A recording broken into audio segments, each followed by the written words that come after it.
What's going on? Mr. Thain here, and I teach kindergarten. Kindergarten is the grade of 10,000 decisions because I feel like that's how many decisions I have to make every single day.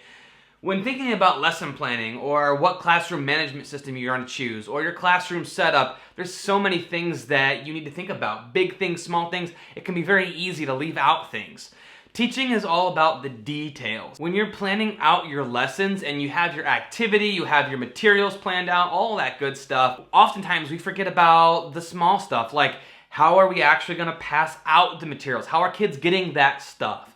Do the students know how to use the material appropriately? If you're using scissors and glue, have you talked about the scissors and glue routine? Because I'm telling you, if you don't go over how to use scissors and glue, you're going to have problems. You're going to have glue everywhere, or you're going to have kids cutting stuff with the scissors. Like, you have to have the details in place. You have to remind yourself, okay, we've got to go over the glue procedure. Now, if you're a new teacher, if you're going into teaching, you might think I'm sounding crazy. What do you mean glue procedure?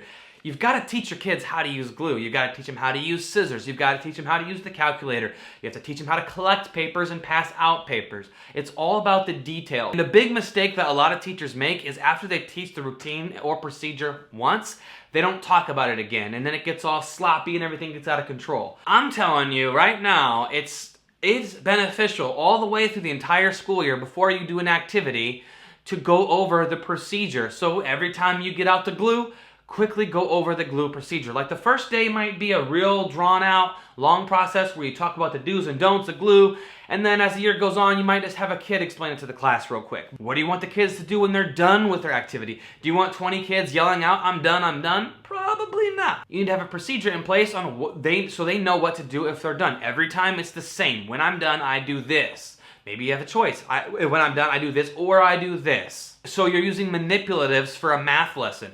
How are you going to distribute those manipulatives? Do kids have their own? Do they have to share? If they have to share, you better talk about how to share. It's all in the details. No matter what grade level you teach, it's important to go over those procedures and those routines. Otherwise, you're going to be putting out small fires the entire lesson. You're going to be going, nope, we're not doing it that way. You're going to be correcting kids. You're going to be showing them how to do it. And you're not going to leave that time for yourself to make observations, to take notes, to have conversations with students, to ask them high-level questions. You're going to be putting out little fires the whole time. And if you don't focus on the details and think very carefully about what you're doing, it's going to be a rough lesson. Now, this is something that my mentor teacher did for me my first year of teaching, and I think it might help you too. So if you want to do this, it might just help. She had asked me to write a lesson plan teaching kids how to use scissors. When she first gave me this, I'm like, that'll be easy. You just put them in, you just take them in your hand, and you just do this. Like, I totally botched it.